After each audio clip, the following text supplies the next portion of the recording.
Hi friends. आज मी करणार आहे संध्याकाळी सगळ्यांना तेच भात ते खाऊन कंटाळा आले. चपाती भाजी म्हणल्यावर मी करणार होते आज मसाला शेवया. मग ती रेसिपी तुम्हाला शेअर करावं म्हणून व्हिडिओ करत होते. मी बनवले मसाला शेवया. मग ही मसाला शेवयासाठी मी शेवया वापरायला गव्हाचे येतं, रव्याचं पण असते. खरं कसं टेस्ट गव्हाचंच असतं, मग खूप छान लागतं. म्हणून ते मी जास्त गव्हाचंच वापरते. रव्याचं अलीकडं आले तर पहिल्यापासून गव्हाचंच जास्त वापरते. मग ते सगळं घरी द्यायचं होतं ते वापरायला आले. ऑप्शनल आहे, तुम्हाला काय आवडते ते आणा आणि करा. आणि कसं झटपट होते आणि टेस्ट पण छान येते. थोडं थोडं चेंज असते सगळ्यांची रेसिपी. मग आता हे करायचं दाखवते बघा.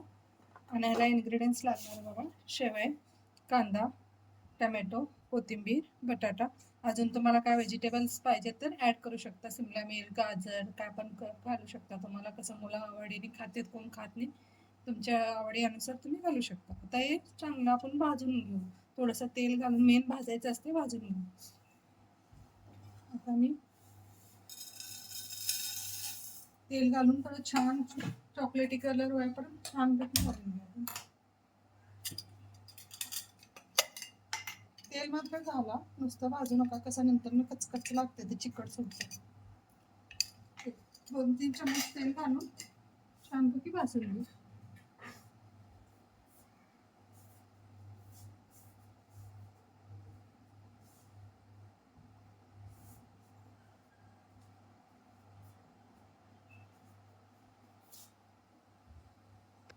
आणि जरा लवकर व्हायला तुम्हाला अडचण असल्या ना, अजून एक तुम्हाला ट्रिक सांगते. हे इकडं भाजायला तुम्ही घेतला ना, एका साईडला ना गरम पाणी ठेवा, म्हणजे पटकन होऊन जाते. असं शेवया भाजून घेतल्या तर का घातल्यावर गरम पाणी लगेच कोणी घातल्याने लवकर होते, वेळ पण लागत नाही. भाजायचं लय इम्पॉर्टंट आहे. कसं कच्चा भाजून घेतल्या ना, शेवया चिकट चिकट होते. जेवढं छान भाजून घेता तुम्ही तेवढं ते छान मोकळं मोकळं होतं. आणि पाणीचं पण असते थोडं क्वांटिटी.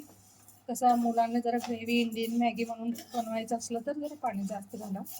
मोठ्याने खात असेल तर मोकळं मोकळं उपीटसारखी छान लागतं. शेवयाची उपीट पण म्हणते, कोण मसाला शेवया म्हणते.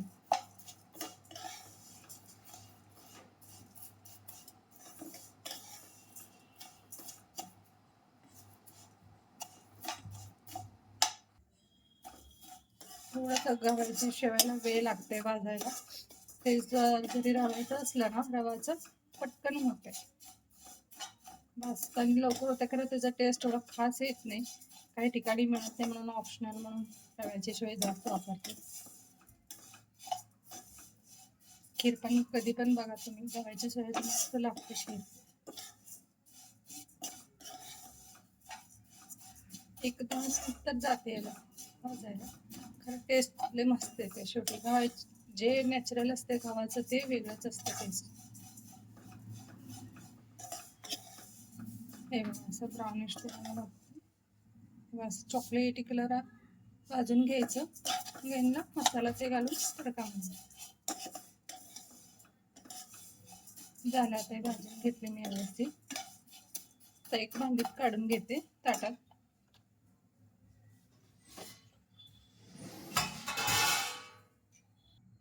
आणि तेच कढाईत कसं पण तापलेलं असते ना, तेच कढाईत मी आता घालणार आहे तेल.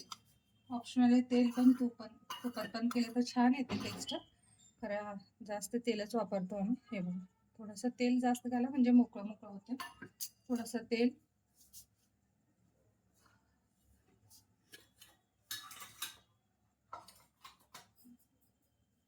मोहरी,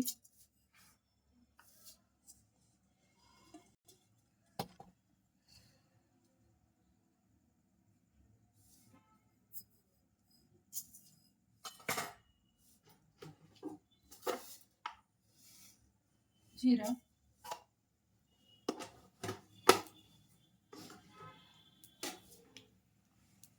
थोडं तडतड झालं ना जिरा मोहरी, मग आपलं सगळे कांदा बटाटा ते सगळं घालायचं.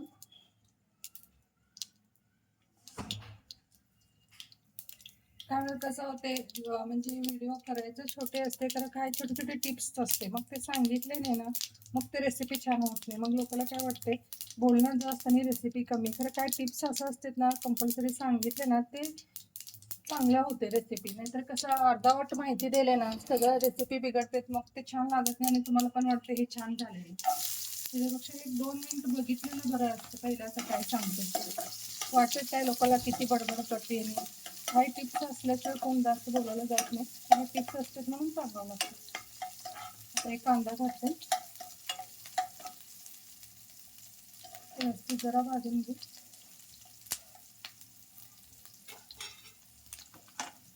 आणि त्याच्यात घालणार मी टमॅटो, बटाटा.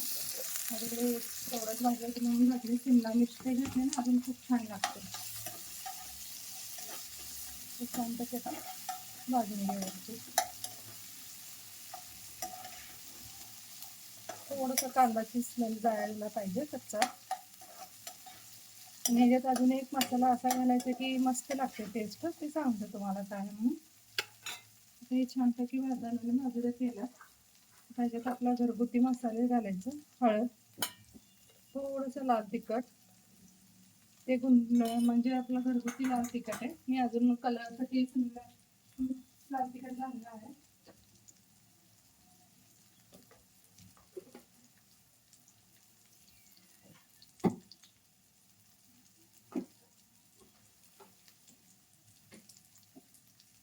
थोडंसं बारीक केले मी सगळं गॅस. आणि थोडंसं काश्मीरी लाल तिखट आहे म्हणजे कलर येण्यासाठी.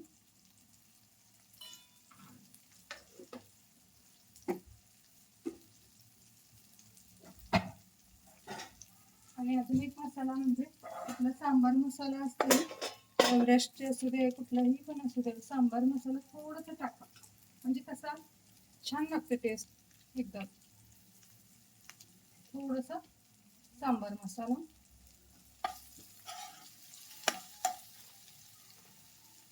आणि थोडा आपला घरगुती काळा तिखट.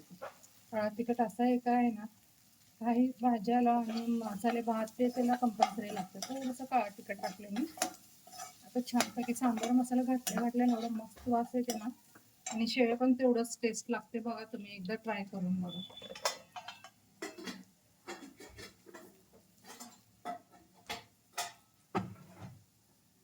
आणि मी ऑलरेडी तुम्हाला सांगितलं ते साईडला जर गरम पाणी ठेवलं म्हणून ऑलरेडी ठेवलेलं. ते पाण्याची क्वांटिटी मी सांगत नाही. काय की काय लोकांना एकदम ग्रेव्ही पाहिजे असली तर पाण्याची क्वांटिटी जास्त घाला. मऊ ग्रेव्ही पाहिजे असल्यावर कुणाला मोकळा पाहिजे तर कमी घाला पाणी. म्हणजे कसं थोडं कमीच घेते पाणी, मोकळा पाहिजे म्हणून मी थोडंसं घालायला. लगे उकळायला चालू झालं. लवकर होते. पाणी जरा गरम लवकर ठेवले असतं ना पटकन होऊन जातं. ह्याच्यात आता मी घालणार आहे मीठ.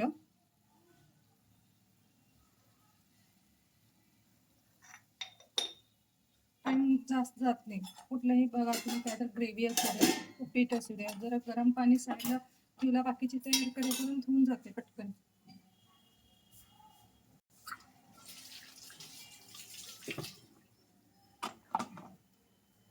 छान उकळायला आले. आता मी ह्याच्यात घालणार आपण भाजून ठेवलेलं शेव.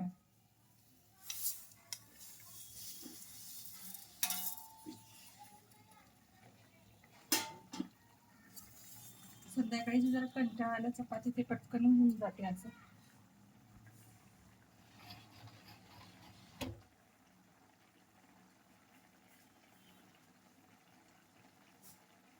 आमच्या तर लय असं उन्हाळ्याची नेहमी होते. संध्याकाळची सगळ्यांना चपाती भाजी कंटाळा येत असतात. मग काय करायचं, मसाले शेव. म्हणजे टेस्ट पण झाला, पोट पण भरते, हेल्दी पण आहे. काय गव्हाची असते म्हणून काय असं टेन्शन नाही की पोट भरते पोट दुखते असं काही नाही. मॅगी खायपेक्षा बेटर. त्यांना थोडा एक 10-15 मिनिट छानपैकी वापरायला ठेव.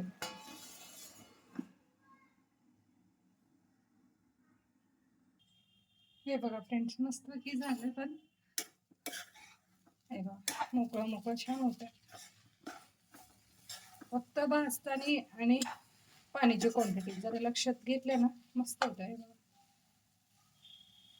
चिकट काहीच नाही. भाजलं नाही व्यवस्थित ते गव्हाचं चिक सोटत नाही. जर कच्चं भाजलं ना तुम्ही मग असं गव्हाची चिकट सुटते, चिकट होते शेवाय. आता ह्याच्यात मी घालणार आहे कोथिंबीर.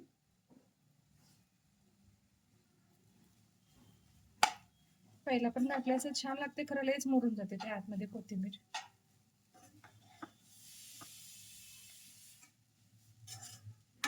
मस्त लागतं संध्याकाळचं. आणि आता मी हे प्लेटमध्ये सर्व करून घेते.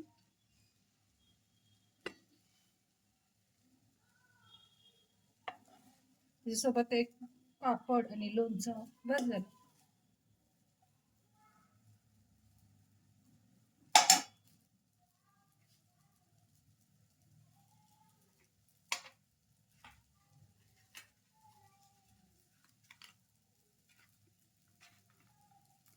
हे बघा फ्रेंड्स, एक पापड आणि लोणचं मसाला शेवया. तर माझी रेसिपी तुम्हाला आवडत असेल तर चॅनलला लाईक आणि सबस्क्राईब करा. थँक्यू.